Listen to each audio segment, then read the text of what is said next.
தமிழக முதல்வர் தம்பி ஸ்டாலினிடம் நேரே சொல்லியிருக்கிறேன். இந்த ஊமை ஜனங்களுக்காக தம்பி, உங்களை விட்டால் வேறு யார் இருக்கிறார்கள்? அதனாலே இந்த 10.5 கொடுங்கள் என்று கோட்டைக்கு சென்று அவரிடம் வாதாடி இருக்கிறேன். முன்னாள் முதலமைச்சர் ஜெயலலிதா அம்மையார் அவர்கள் 69 விழுக்காடு இடஒதுக்கீட்டை 9வது அட்டவணையிலே, அரசியல் சாசன 9வது அட்டவணையிலே மிக சிரமத்திற்கு பிறகு நம்ம இடஒதுக்கீடை பாதுகாப்பு அளித்தார். கான்ஸ்டிடியூஷனல் அமெண்ட்மெண்ட் நடந்தது, டெல்லியில் நடந்தது, பார்லிமெண்ட்ல எவ்வளவு பெரிய வேலை செய்தார். என்னை பொறுத்தவரை ஜெயலலிதா அம்மையார் அவர்கள் தமிழ்நாட்டுக்கு செய்த மிகப்பெரிய சாதனையாக நான் பார்க்கின்றேன். ஆனால் அந்த இடஒதுக்கீட்டுக்கு இன்று ஆபத்து வந்திருக்கிறது. இதை பற்றி ஒரு துளியும் கவலை இல்லாத நம்முடைய முதலமைச்சர் ஸ்டாலின் அவர்கள் இதை எங்க அப்பாவை பத்தி இன்னும் நல்லா பேச, அவரோட வரலாறு என்ன, அவர் என்ன இந்த மக்களுக்கு செஞ்சாரு அப்படின்றத ஐயா ராமதாஸ் ஐயா அவர்கள் 2 பேருமே சொல்லியிருக்கணும். ஆனால் 2 பேருமே அந்த இடத்துல பெருசா அப்பாவை பத்தி பேசல.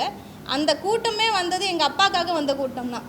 இதுக்கு இப்போ 2013 இந்த சித்திரை மாநாடு நடந்துச்சு. அப்போ நடந்த மாநாடு இத்தனை ஆண்டு கழிச்சு இப்போ தான் நடந்திருக்கு. எதுக்காக நடந்திருக்கு? 2018 எங்கள் அப்பா இறந்தாங்க. உங்களால் நடத்த முடிஞ்சிருந்தா நீங்கள் அப்போவே மாநாட்டை நடத்திருக்கலாம்ல. நீங்கள் என்ன பண்ணீங்க? அதை விட்டுட்டு 5 வருஷம் 6 வருஷம் கழிச்சு இப்போ தான் நடத்துறீங்க. எதுக்காக? இன்னும் 6 மாதத்தில் எலெக்ஷன் வரப்போகுது. எலெக்ஷனுக்காக, உங்களோட கூட்டணிக்காக, நீங்கள் அலைன்ஸ் போகிறதுக்காக மக்களோட கூட்டத்தை காமிச்சு நீங்கள் அதில் சுயலாபம் அனுபவிக்குவீங்க. இதனால மக்கள், அந்த வன்னியர் சமுதாய மக்கள் அத்தனை பேர் வந்தாங்களே, அவங்களுக்கு என்ன நீங்கள் நல்லது செஞ்சுருக்கீங்க? இது எங்கள் அப்பா இருந்திருந்தா இந்த வன்னியர் சமுதாய மக்கள் எப்படி வந்தாங்க, எவ்வளோ தியாகம் செஞ்சாங்க அப்படின்ற வரலாறை மொத்தமாக எடுத்து எங்கள் அப்பா சொல்லியிருப்பாங்க. ஆனால் நீங்கள் ஏவியாக போட்டு காமிச்சிங்க. எல்லாமே ஃபுல்லாகவே படமாக போட்டு தான் காமிச்சிங்க. இந்த இடத்துல நீங்கள் எந்த தலைவருக்கு யாருமே நீங்கள் பேச விடல. ஸோ மிஞ்சி போனால் ஒரு 2 நிமிஷம் தான், 2 நிமிஷம் 1 நிமிஷம் தான் பேச விட்றீங்க. அதுக்கு மேலே யாரையுமே நீங்கள் பேசவே விடலை. அந்த இடத்துல ரொம்ப அதிகபட்சம் பேசினது சௌமியா அம்மா அவர்கள் பேசினாங்க. அப்புறம் ஐயா ராமதாஸ் ஐயா, இவங்க 2 பேர், அப்பா பையன், இவங்க 3 பேர் தான் பேசினது. மொத்தமாக பேசினதே பார்த்தா அவங்க 3 பேர் தான் பேசினாங்க. அதே போல் இந்த கூட்டம் நீங்கள் யாருக்காக காட்டுனீங்கன்னு எனக்கு தெரியல. இந்த மாநாடு எதுக்காக? மக்களுக்காக நடத்துனீங்களா, இல்லை அப்பா பிள்ளை உங்கள் அரசியலுக்காக நடத்துனீங்களா அப்படின்றது நிஜமாக எனக்கு தெரியல. ஏன்னா மேடையிலே உட்காந்து ஐயா நான் பேசுகிறாரு, கடலில் தூக்கி போட்டுருவேன் அப்படின்னு அவர் பேசுகிறாரு. ஒரு பக்கம் காக்கா பிடிக்காதீங்கன்னு பேசுகிறாரு. அப்போ இதுக்கு முன்னாடி நான் அந்த காலத்துலலாம் நான் கட்சி ஆரம்பிக்கக்குள்ளே நான் காசே இல்லாமல், எதுவுமே இல்லாமல் சைக்கிளில் நான் சம்பாரித்தேன். இப்போ எல்லாம் ஆடி கார்டு, பென்ஸ் கார் வச்சுருக்கீங்க அப்படின்னு சொல்கிறேன். யாரை குத்தி காட்டி நீங்கள் பேசுகிறீங்க? நீங்கள் 2 பேரும் அந்த இடத்துல சண்டை போட்டுட்டு தானே பேசுகிறீங்க. உங்களுக்குள்ளேயே சரியான கருத்து இல்லை, உங்களுக்குள்ளேயே முரண்பாடு இருக்குது.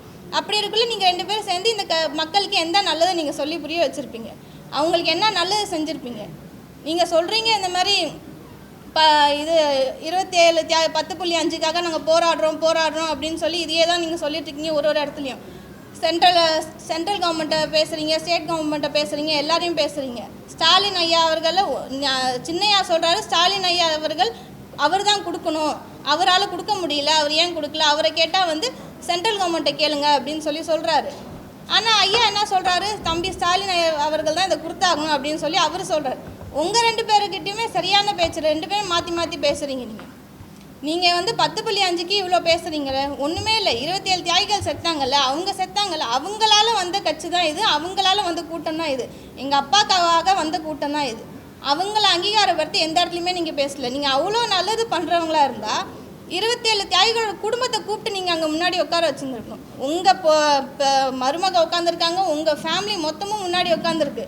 அந்த தியாகிகளோட குடும்பத்தை நீங்கள் கூப்பிட்டு முன்னாடி உட்கார வச்சுருக்காங்க. கூப்பிட்டு மரியாதை செலுத்திருக்கலாம்ல. அவங்கள அந்த 27 தியாகிகளை மட்டும்தான் தெரியுமே தவிர அந்த குடும்பத்தில் இருக்கவங்க யாருமே பெருசாக இந்த உலகத்தில் யாருக்குமே தெரியாது. அவங்கள கூப்பிட்டு காமிச்சு இவங்க தான், இந்த தியாகிகளோட குடும்பம் தான் கஷ்டப்படுது, இவங்களுக்காக தான் நம்ம இவ்வளோ தூரம் பேசுகிறோன்னு அவங்கள கூப்பிட்டு நீங்கள் காமிச்சிருக்கணும். நீங்கள் அதை பண்ணலை. ஆனால் எங்கள் அப்பா இருந்தால் அதை பண்ணியிருந்திருப்பார். எங்கள் அப்பா இருக்கிற வரையிலையும் அவருக்கு அந்த குடும்பத்துக்கு வேணுங்கிறதுலாம் அப்பப்போ செஞ்சுட்டு தான் இருந்தாங்க. ஆனால் நீங்கள் என்ன பண்ணீங்க? ஐயா கலைஞர் அவர்கள் கொடுத்த 3 லட்சம் காசையுமே வேறு இரட்டிப்பாக தரேன் அப்படின்னு சொல்லிட்டு வாங்கிக்கிட்டு திரும்ப கொடுக்கல. ஏன் கொடுக்கல? அதுலேயும் நீங்கள் உங்கள் காசு சம்பாதிக்கணும்னு நினச்சிங்க. ஐயா கலைஞர் அவர்கள் 10.5 கொடுத்தாரு நம்மளுக்கு இது இலவச இடஒதுக்கீடு கொடுத்தாரு. அதையுமே நீங்கள் கொச்சப்படுத்தி தான் பேசுகிறீங்க. அதை விட்டுட்டு ஜெயலலிதா அம்மாவை ஏடிஎம்கே ஆச்சு எல்லாரையும் தூக்கி வச்சு பேசுகிறீங்க. அந்த தியாகிகளை சுட்டு கொன்னது ஏடிஎம்கே ஆச்சு. எம்ஜிஆர் அவர்களுக்குள்ளே சுட்டு கொன்னாங்க. அவங்கள தூக்கி வச்சு பேசுகிறீங்க. இவங்கள நீங்கள் வந்து மட்டப்படுத்தி பேசுகிறீங்க. இவங்களுக்கு செஞ்சவங்கள செஞ்சோன்னு தான் சொல்கிறோம். இப்போ அந்த தியாகிகள் விழுப்புரத்தில் இது மணிமண்டபம் திறந்துருக்காங்க 27 குடும்பத்துக்கு. ஸ்டாலின் அவர்கள் என்ன பண்ணியிருக்காங்க, அந்த குடும்பத்தில் கூப்பிட்டு வச்சு தான் திறந்துருக்காங்க. இந்த மாநாட்டுக்கு நீங்கள் அவங்களை கூப்பிட்டுருக்க வேண்டியது தானே, ஏன் கூப்பிடல நீங்கள்? சரி, நாங்கள் என்ன கேட்குறோம், நேற்று நடந்த மாநாட்டில் ஐயா வந்து ஒரு 13 தீர்மானம் கொடுத்தாரு. 13 தீர்மானம் கட்சியோட நிர்வாகிகள் எல்லாம் படித்தாங்க. ஆனால் படித்த தீர்மானம் எல்லாம் இந்த 10.5 ஒட்டி ஜாதிவாரி கணக்கெடுப்பு ஒட்டியே தான் நேற்று இருந்த தீர்மானங்கள் அனைத்துமே இருந்தது. ஆனால் அந்த தீர்மானங்களை யாரை பார்த்து கேட்குறாங்க ஐயா அவர்கள்? ஏன்னா சில நாட்கள் முன்னாடி வந்து மத்திய அரசு என்ன சொல்லியிருக்காங்கன்னா, ஜாதிவாரி கணக்கெடுப்பு நாங்கள் எடுக்கிறோம்னு சொல்லியிருக்காங்க. மாநில அரசு எடுக்கக்கூடாது, எடுக்கவும் முடியாது, அது எடுத்தால் சரியாக இருக்காது, நாங்கள் தான் எடுத்து அந்த டேட்டாவை ரிலீஸ் பண்ணணும்னு சொல்கிறாங்க. இப்போ கர்நாடகாவில் எடுத்துட்டாங்க, பீகாரில் எடுத்துட்டாங்கனாலுமே எல்லாத்தையுமே ஒன்று கேஸ் போட்டிருக்காங்க, இல்லை ஸ்டே வாங்கியிருக்காங்க. சரியான முறையில் நாங்கள் தான் எடுப்போம்னு சொல்லியிருக்காங்க. ஐயா அன்புமணி அவர்களோ இல்லை ராமதாஸ் ஐயா அவர்களோ என்ன பண்ணணும்னா, மத்திய அரசை பார்த்து நீங்கள் எப்போ எடுக்க போகிறீங்க, எப்போ டேட்டாவை ரிலீஸ் பண்ண போகிறீங்கன்னு கேட்கணும். அதை விட்டுட்டு இப்போ இருக்க ஆளுகின்ற ஸ்டாலின் அவர்களோட ஆட்சியை பார்த்து நீங்கள் ஏன் எடுக்கலன்னு கேட்குறீங்க. நான் அதே மாதிரி ஐயா அவர்கள் என்ன கேட்குறாரு, உங்ககிட்டலாம் வந்து நான் வந்து இடஒதுக்கீடு பற்றி பேசணுமா அப்படின்னு சொல்லி ஐயா அவர்கள் ஒரு இடத்துல பேசுகிறாரு. நேற்று மாநாட்டில் வந்து ஐயா தம்பி ஸ்டாலின் அவர்கள் தான் கொடுக்கணுன்றாரு. நான் என்ன கேட்குறேன், இப்போ இருக்க கரண்ட் சிஎம்ஐ பார்த்து அவங்ககிட்ட இடஒதுக்கீடு கேட்காம நீங்கள் யார்கிட்ட ட்ரம்ப் கிட்ட போய் கேட்பீங்களா? யார் கொடுக்கணுமோ அவங்கள்ட்ட தான் கேட்கணும். அதே மாதிரி மத்திய அரசு கொடுக்குறோன்னு சொல்லியிருக்காங்க. அப்போ மத்திய அரசுக்கு அழுத்தத்தை எந்த விதத்தில் கொடுக்கணுமோ அந்த விதத்தில் அழுத்தத்தை கொடுக்கணும். ஸ்டேட் கவர்மெண்ட் கூட கொலாபரேட் ஆகி கொலைட் ஆகி நீங்கள் போய் சென்ட்ரல் கவர்மெண்ட்டை கேட்கலாம். அதை விட்டுட்டு இவங்க தான் கொடுக்கணும்னு சொல்லிட்டு நீங்கள் ஒரு தவறான முறையை வந்து என் மக்கள் வந்து திசை திருப்புறீங்க. இந்த மக்கள் நேற்று வந்த மக்கள் அங்கே வந்து ஒரு வன்னியர் குடும்ப விழாவை தான் வந்து பார்த்தாங்க. ஒரு குடும்ப விழா நடத்துகிறோம், யூஸ்வலாக எல்லா வருஷமும் அது குடும்ப விழான்னு தான் சொல்லி கூப்பிடுவாங்க. ஆனால் நேற்று நடந்தது வந்து வன்னியர் மக்களுக்கான குடும்ப விழாவா இல்லை ஐயா ராமதாஸ் அவர்களோட குடும்ப விழாவான்னு தெரியல. அவரை பற்றின ஏவி ஒரு 1/2 மணி நேரம் ஓடிச்சு, அவர் பையனை பற்றின ஒரு ஏவி ஒரு 20 நிமிஷம் ஓடிச்சு. திரும்ப அவங்க 2 பேரும் அவங்க செஞ்ச தியாகத்தையே ஒரு 20 நிமிஷம் 15 நிமிஷம் 20 நிமிஷம் பேசிகிட்டு இருந்தாங்க. மக்களுக்கு என்ன தேவை, என்ன இப்போ வன்னியர் மக்கள் எந்த இடத்துல கஷ்டப்படுறாங்க, டேட்டாஸ் படி நம்மளோட அசம்பிளியில் சட்டசபையில் ரிலீஸ் ஆன டேட்டா படி 70% வன்னியர் மக்கள் இன்னும் குடிசை வீட்டில் இருக்காங்க. நீங்கள் கட்சி ஆரம்பித்து கிட்டத்தட்ட 35லேருந்து 40 ஆண்டுகள் ஆகுது. இந்த 40 ஆண்டுகளில் இந்த வன்னியர் மக்கள் எப்படி இன்னும் வளர்ச்சி பாதைக்கு போகாமல் இன்னும் எப்படி அடித்தட்டு நிலையிலே இருக்காங்க, அதை பற்றி பேசல. நான் இதை செஞ்சேன், நான் வந்து இதை பண்ணேன், இந்த இடஒதுக்கீடு வாங்கி கொடுத்தேன், அதை வாங்கி கொடுத்தேன்னா ஏன் இந்த இடஒதுக்கீடு ஐயானால வாங்கி தர முடியல? 10.5ன்னு ஒரு நாடகம் ஆடி நீங்களும் எடப்பாடி அவர்கள் வந்து இதுக்கு முன்னாடி நடந்த எம்பி எலெக்ஷனில் எடப்பாடி தொகுதியில் 8000 வாக்கு வித்தியாசத்தை 8000 வாக்கு கம்மியாச்சு அவருக்கு. எங்கே அவர் தோற்ற போகிறாருன்ற ஒரு அச்சத்தில் வந்து அவர் இந்த வன்னியர் மக்களை சூழ்ச்சியில் அவரும் ராமதாஸ் அவர்களும் சேர்ந்து 10.5ன்னு ஒரு நாடகத்தை நாடி. நான் என்ன கேட்குறேன், அந்த 10.5 வாங்கி கொடுத்தேன்னு சொல்கிறீங்களா, அதை சரியான முறையில் வாங்கி கொடுத்தீங்களா? சரியான முறையில் வாங்கி கொடுத்துருந்தா இன்றைக்கி எதனால் வந்து 10.5க்கு தடை வாங்குறாங்க? தடை வாங்கியிருக்க முடியாதுல்ல. அன்னைக்கு 10.5 வாங்கி கொடுத்த எடப்பாடி அவர்கள் இன்னைக்கு 2021 வாங்கினாரு, 25 ஆயிடுச்சு. இன்னைக்கு 5 வருஷமா ஒரு இடத்துல கூட எடப்பாடி அவர்கள் அதை பற்றி வாயை திறந்து பேசுகிறேன். நான் கொடுத்தது சரியான முறையில் தான் கொடுத்தேன், ஏன் வந்து இப்போ இருக்க கவர்மெண்ட்டோ இல்லை சுப்ரீம் கோர்ட்டோ ஏன் இதுக்கு வந்து ஒழுங்கான சொல்யூஷன் கொடுக்க மாட்டேன்றாங்க அப்படின்னு சொல்லி இன்டர்வியூர் கூட ஆகலை, இன்டர்வியூனராக கூட போகல இன்னும் அந்த கேஸ் அப்படியே தான் கிடக்கு. எடப்பாடி அவர்கள் அதை பற்றி எந்த கவலையும் இல்லை. இப்போ எலெக்ஷன் வந்துருச்சா, திரும்ப ராமதாஸ் அவர்களோட கூட்டணி வச்சுக்கிட்டு நாங்கள் 2 பேரும் சேர்ந்து தான் இடஒதுக்கீடு கொடுத்தோம்னு சொல்லி மறுபடியும் இந்த மக்களை ஏமாத்துறாங்க. இதேமாதிரி தொடர்ந்து இந்த மக்களை ஏமாத்துற வேலைகளை மட்டுமே அன்புமணி அவர்கள் எடப்பாடி அவர்கள் இப்படியே செஞ்சுட்டு இருக்காங்க. ஏன் இப்போ நடந்த இடைத்தேர்தல் இருக்குது, விக்கிரவாண்டியில் நடந்த இடைத்தேர்தலில் அண்ணாமலை அவர்கள் வந்து வன்னியர் பாட்டாளி மக்கள் கட்சியோட கேண்டிடேட்டை அனௌன்ஸ் பண்ணுறாரு. இதிலே வந்து ஐயா ராமதாஸ் அவர்களுக்கும் அன்புமணி அவர்களுக்கும் ஒரு முரண் வருது. எப்படி அண்ணாமலை எப்படி வந்து அனௌன்ஸ் பண்ண முடியும், அவருக்கும் இந்த கட்சிக்கு என்ன சம்பந்தம்னு அவர் கேட்குறாரு. ராமதாஸ் அவர்களுக்கு பிஜேபி கூட கூட்டணி போகிறதுக்கு பிடிக்கல, அன்புமணி அவர்களுக்கு ஏடிஎம்கே கூட கூட்டணி போகிறதுக்கு பிடிக்கல. இவங்க 2 பேருக்குள்ள இருக்க முரண் நம்ம ரீசெண்டாக பார்த்துருப்போம். 2-3 மாநாட்டில் மீட்டிங்ஸ்லேயே வந்து 2 பேரும் சண்டை போட்டுக்கிட்டாங்க. எல்லா மாநாட்டிலுமே வந்து இளைஞரணி தலைவர்னு ஒருத்தர் பேசாமல் எதிர்க்கு இருந்ததே கிடையாதுங்க. எங்கள் மாவீரன் காடுவெட்டியார் அவர்கள் நடந்த 2000லேருந்து 2013 வரைக்கும் நடத்தின அத்தனை மாநாட்டிலுமே இளைஞரணி தலைவர்னு ஒருத்தர் பேசுவார். அன்புமணி தான் அதை பேசிட்டு இருந்தார். 2004லேருந்து அன்புமணி அவர்கள் தான் பேசினார். அந்த இடத்த அவர் விட்டு கொடுக்கல. நேற்று நடந்த மாநாட்டில் எங்கே இளைஞரணி தலைவர், எங்க ஒரு கட்சியோட இளைஞரணி தலைவரே இல்லாமல் மாநாடு நடத்துறீங்க. 2 நாள் முன்னாடி மாநாடுக்கு 2 நாள் முன்னாடி பூத்தாள் முறை அண்ணன் சொல்கிறார், நான் இல்லாமல் எப்படி மாநாடு நடத்துவாங்க, எனக்கு சரியான முறையில் வந்து எனக்கு அழைப்பே கொடுக்கல அப்படின்றாரு. எதுவுமே சரியாக பண்ணாமல் நீங்கள் உங்கள் குடும்பம், உங்கள் ஸ்டேஜில் பார்த்தா உங்கள் பொண்ணுங்க 3 பொண்ணுங்க நிற்கிறாங்க, நீங்கள் நிற்கிறீங்க, உங்கள் குடும்பம் முன்வரிசையில் உட்காந்துருக்காங்க. இந்த கட்சிக்காக தியாகம் பண்ணவங்க அப்போ யார்? இந்த குடும்பம், உங்கள் பொண்ணு, பேத்தி, பேரன், இவங்களாம் தான் தியாகம் பண்ணாங்களா? இந்த கட்சிக்காக உழைச்சவங்க எல்லாருக்கும் படத்தை மட்டும் போட்டு காட்சி விட்டுருவீங்க. பதவின்னு வந்தால் தலைவர் பதவி நீங்கள் எடுத்துப்பீங்க, எம்பி சீட் வந்தால் எம்பி சீட் நீங்கள் எடுத்துப்பீங்க, உங்கள் மனைவிக்கு எம்பி சீட்டு கொடுப்பீங்க.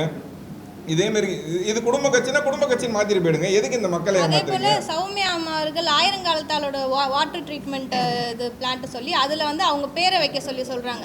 நீங்கள் ஏன் அதில் போய் அவங்க பேர் வைக்கணும்? உங்கள் கையிலேயே இருக்குது வன்னியர் அறக்கட்டளை, உங்கள் சொந்த அறக்கட்டளை. அதில் போய் நீங்கள் ராமதாஸ் அறக்கட்டளையும் மாற்றி வச்சுருக்கீங்களே, எப்படி அதை மாற்றி வச்சுருக்கிறீங்க? அப்பா இருக்கிறவர்களையும் ஒவ்வொரு மக்கள்கிட்டையும் ஒரு பிடி மண்ணும் செங்கலும் வாங்கி அவங்க கட்டினது, மக்கள் கட்டின காலேஜ் அது. அதில் எப்படி நீங்கள் ராமதாஸ் அறக்கட்டளையும் போட்டிருக்கீங்க? அது பத்தாத்துக்கு 3 லட்சம் டொனேஷன் கேட்குறீங்க. உங்ககிட்ட 3 லட்சம் கொடுத்து நாங்கள் டொனேஷன் வாங்கி படிக்கிறது, நாங்கள் ப்ரைவேட் காலேஜ்லேயே படிச்சுட்டு போயிடுவோம்ல. நீங்கள் சொல்கிறீங்க 10.5க்கு நான் சிஎம் ஆனால் சர்வே எடுப்பேன், அதை எடுப்பேன்னு அவ்வளோ சொல்கிறீங்க. அதெல்லாம் நீங்கள் பண்ணவே தேவையில்லை. இந்த விஷயத்துக்கு நீங்கள் என்ன 5 வருஷம் ஆயிடுச்சு அவர் இருந்து, 6 வருஷம் கிட்ட ஆயிடுச்சு. என்ன பண்ணிட்டீங்க? அறக்கட்டளை பேர் மாற்றி 3 லட்சம் டொனேஷன் வாங்கிட்டு தான் இருக்கிறீங்க. எந்த ஒரு வன்னியரோட மக்கள் யாருக்குமே வந்து இலவச கல்வி அறக்கட்டளை கிடைக்கிறதே இல்லை. ஆனால் மேடையாக பேசிகிட்டு இருக்கீங்க, இலவசமாக நாங்கள் கல்வி கொடுக்கணும்னு பேசுகிறோம், கல்வி கல்வி கல்வி கல்வின்னு தான் நேற்று ஃபுல்லாக நீங்கள் பேசுனீங்க. ஆனால் உங்கள் காலேஜில் நீங்கள் கல்வி அறக்கட்டளை கொடுக்கலாம்ல? நீங்கள் கல்வி அறக்கட்டளை இருக்குது சொந்தமாக, அதில் ஏன் நீங்கள் அப்படி மாற்றினீங்க? நேற்று ஒரே ஒரு மாநாடு தான் நடத்தினார் அவர். ஒரு மாநாடு நடந்ததுக்கே அவர் வந்து நாக்கு தள்ளிடுச்சு போல் அவருக்கு. இங்கேருந்து நடக்கிறாரு, சுற்றி ஓடுறாரு. இத்தனை வருஷமாக 1 இல்லை 2 இல்லை 12 மாநாடு கிட்டத்தட்ட எங்கள் அப்பா நடத்தினார். இவரை மாதிரி நடத்தல. எங்கள் அப்பா மாநாடு நடத்தும் மிக பிரம்மாண்டமாக போட்டு செட்டு மகனும் மிக பிரம்மாண்டமாக போட்டு அத்தனை கோடி மக்களை வர வைப்பாங்க. வர வச்சு அவர் அலைஞ்சார். நீங்கள் வீட்டு உள்ள இருந்துக்கிட்டு நீங்கள் நல்லா காசு சம்பாரிச்சிங்க. இப்போ நீங்கள் ஓடி நீங்கள் வந்து பையன் வந்து அப்பா கிட்ட காமிக்கிறாரு கூட்டத்தை, அவ்வளோதான். இது மக்களுக்கான கூட்டமே கிடையாது. நீங்கள் வந்து உங்கள் அப்பா கிட்ட எனக்கு இவ்வளோ கூட்டம் இருக்குது அப்படின்னு சொல்லி நீங்கள் காமிக்கிறீங்க. அவர் என்ன பண்ணுறாரு? ஒன்றுமே இல்லை. அவர் வந்து ராமதாஸ் ஐயா என்ன சொல்கிறாரு? 4-5 ஃபோன் வச்சுட்டு நீங்கள் பேசுகிறீங்க, காக்கா பிடிக்காதீங்க அப்படி இப்படின்னு பேசுகிறாரு. யாரை பேசுகிறாரு? அன்புமணி ஐயாவை தானே பேசுகிறாரு. நீங்கள் பண்ணுற தப்பை அவர் எடுத்து சொல்கிறாரு. நீங்கள் வந்து வீட்டிலே இருந்து உட்காந்துக்கிட்டே நீங்கள் அரசியல் பண்ணால் ஒன்றும் பண்ணிட முடியாது, ரோடாக அலையணும், ஊராக போகணும் அப்படின்னு அவர் எடுத்து சொல்கிறாரு அவர். ஆனால் சொந்த முகுந்தன் உங்கள் சொந்த தங்கச்சி பையன் தான், அந்த பையன் வரக்கூடாது அப்படின்னு சொல்லிட்டு அன்புமணி ஐயாவே பேசுகிறாரு, இவ்வளோ பிரச்சனை பண்ணுறாரு. நீங்கள் நாட்டில் இருக்க நம்ம வன்னியர் சமுதாய மக்கள் வளரணும்னு நீங்கள் எப்படி நினைப்பீங்க? அதுக்கு முதல்ல பதில் சொல்லுங்கள்.